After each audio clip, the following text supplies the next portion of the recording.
बिस्मिल्लाहिर्रहमानिर्रहीम अस्सलामुअलैकुम वरहमतुल्लाहि वबरकातुहू। उम्मीद है आप सब खैरियत से होंगे। आज की रेसिपी बहुत ही मज़ेदार है और आज की रेसिपी है, इसकी फरमाइश मुझे बहुत ज़्यादा थी और मुझे बार बार इसकी रिक्वेस्ट की जा रही थी कि हस्ता समोसे की जो पेस्ट्री होती है वो किस तरह से बनाई जाती है। और साथ ही इस बात की भी जो है मुझे काफ़ी मुझसे पूछा गया था कि जब हम समोसे की फिलिंग करते हैं तो उनकी जो समोसे की जो डो होती है उसको हैंडल करना मुश्किल होता है। तो बहुत ही आसान तरीका आपको बताऊंगी, पूरा मेथड आपको बताऊंगी कि कौन से स्टेप्स आपने फॉलो करने हैं, डो आपने कितनी नरम रखनी है या कितनी सख्त रखनी है, और फिर इसकी कटिंग और फिर इसकी फिलिंग सारा स्टेप बाय स्टेप आपको इंशाल्लाह आज की जो रेसिपी है इसमें मैं बताऊंगी। तो बहुत ही आसान तरीका है। तो आइए अब इसकी रेसिपी की तरफ चलते हैं।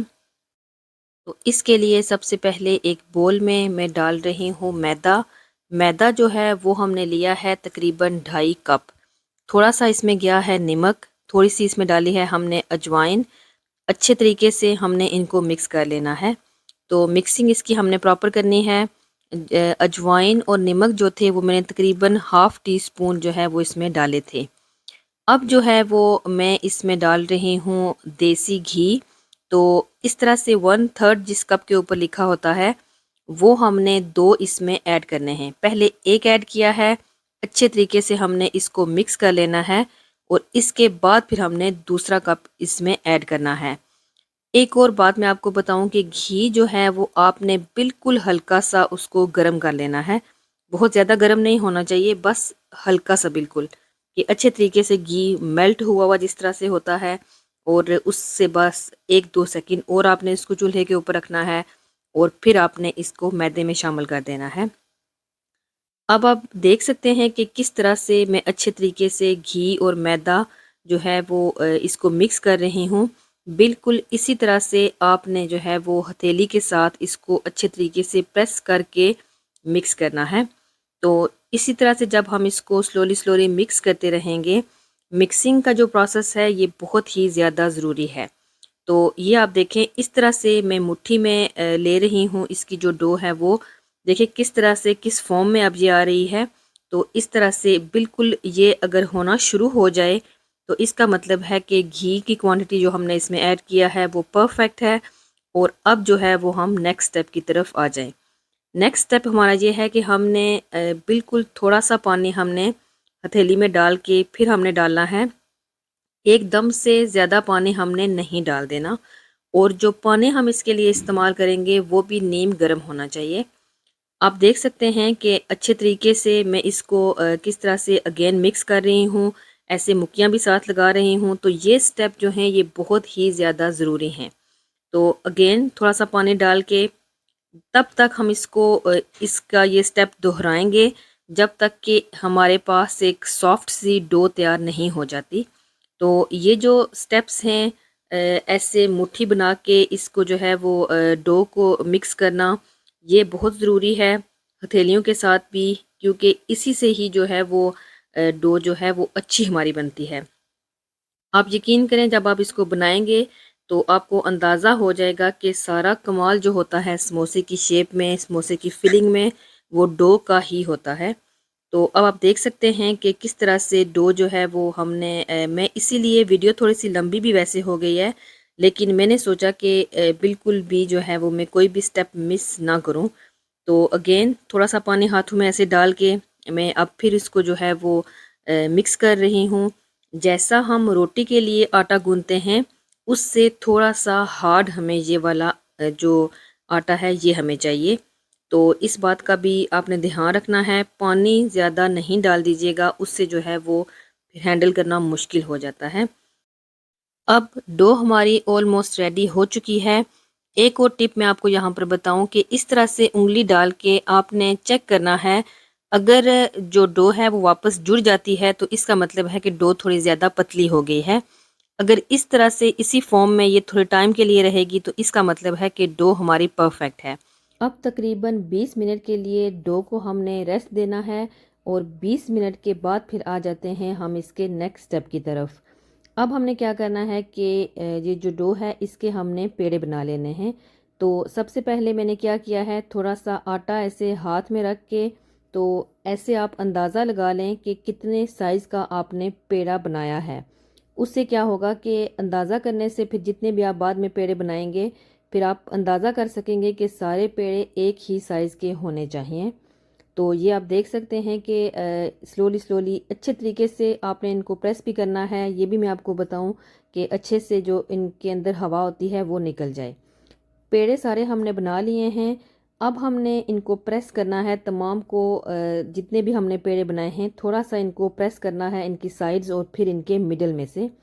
तो इसके भी जो है वो दो तीन तरीके होते हैं। आप वर्क टॉप पे रख के भी इसको कर सकते हैं, और इस तरह से जिस तरह हम रोटियों के लिए पेड़े को प्रेस करते हैं आप इस तरह से भी इसको कर सकते हैं। लेकिन ये आप ज़रूर कीजिएगा, इससे जो हम समोसे की बाद में पट्टियाँ बनाएंगे उसमें आसानी हो जाती है। तो सारी जो थी हमारे पास पेड़े, उनको मैंने इसी तरह से प्रेस कर लिया है। अब आ जाते हैं इसकी जो रोटी है उसकी तरफ। तो दोनों साइड्स पे मैंने इस तरह से जो ड्राई मैदा था वो मैंने लगा दिया है, और दोनों साइड से हमने इसको बेल लेना है। आपको अंदाज़ा हो रहा होगा कि कितनी आसानी से ये बेलने हो रहा है, कोई स्टिक नहीं हो रहा। लेकिन मैदा भी आपने साथ साथ ज़रूर लगाना है, ड्राई मैदा भी इसमें अहम रोल अदा करता है। तो आप देख सकते हैं कि कितनी जो है वो मैंने इसको थिन रखा है। बिल्कुल आप सारी जो रोटियां हैं उनको एक ही साइज़ की कोशिश कीजिएगा कि बन जाएं।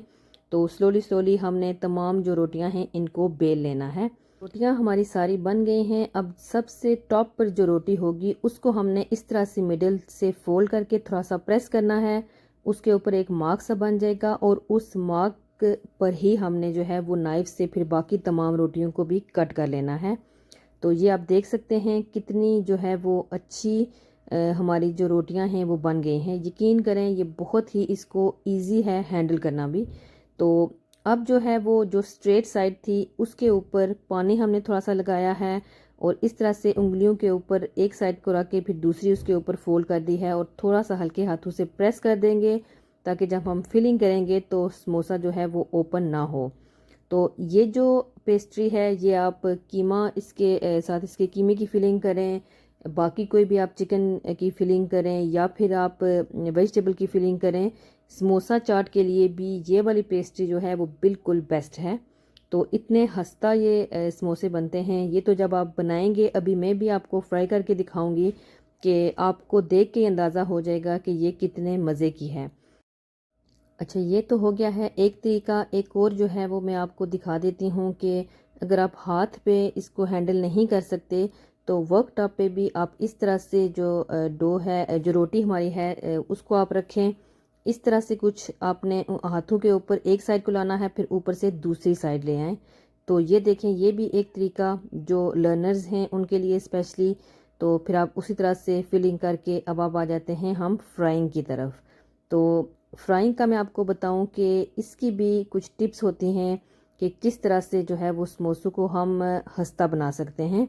तो जब हम समोसे ऑयल में ऐड करेंगे तो बहुत ज़्यादा ऑयल को गर्म नहीं होना चाहिए, बिल्कुल दरमियाना टेम्परेचर होना चाहिए। और इसके लिए मैं आपको बताऊं कि अगर आपके पास छोटा सा डो का पीस हो तो वो आप ऑयल में डालें। जैसे ही आप डालेंगे वो एकदम से ऊपर हो जाएगा। लेकिन इस बात का ध्यान रखिएगा, अगर उसका कलर चेंज होता है तो इसका मतलब है कि ऑयल जो है वो बहुत ज़्यादा गर्म है। और अगर उसका कलर चेंज नहीं होता तो फिर उसका टेम्परेचर परफेक्ट है।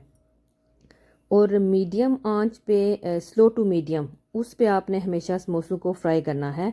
अगर तेज़ आंच पे करेंगे कलर भी ख़राब हो जाएगा और उस तरह से खस्ता भी नहीं बनेंगे। तो इसी तरह से आप देख सकते हैं, मैं बिल्कुल आपको पूरा प्रोसेस इसका भी दिखाऊंगी कि किस तरह से जो है वो आपने समोसों को फ्राई करना है।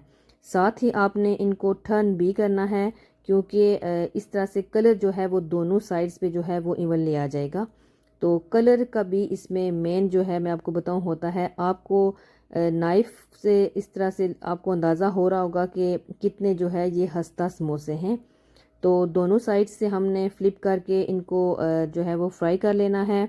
और जब इनका कलर बिल्कुल ऐसे लाइट जो है ना वो ब्राउन होगा तो हमने इनको निकाल लेना है। बहुत ज़्यादा डार्क अगर समोसों का कलर हो जाए तो एक तो वो देखने में भी फिर इतने अच्छे नहीं लगते, और दूसरा जो है वो इतने हस्ता भी नहीं बनते। और अगर स्पेशली अगर तेज़ आंच पे फ्राई करेंगे तो फिर तो बिल्कुल ही जो है वो हस्ता नहीं बनेंगे, डो जो है वो फिर ऐसे सौगी सी रह जाती है। तो ये आपने बिल्कुल इस बात का ध्यान रखना है। समोसे हमारे बिल्कुल रेडी हो गए हैं, तो अब हम आ जाते हैं इनकी सर्विंग की तरफ। बहुत ही मज़ेदार सी चटनी के साथ हमने इनको एंजॉय किया था। आपने ज़रूर ट्राई करना है और मुझे बताना है कि आपको मेरी ये जो पेस्ट्री की रेसिपी है ये आपको कैसी लगी। तो दुआओं में मुझे ज़रूर याद रखिएगा, अपना बहुत ख्याल रखिएगा। मुझे दें इजाज़त, बहुत जल्द एक न्यू रेसिपी के साथ हाज़िर होंगी। अस्सलामु अलैकुम वरहमतुल्लाहि वबरकातुहू।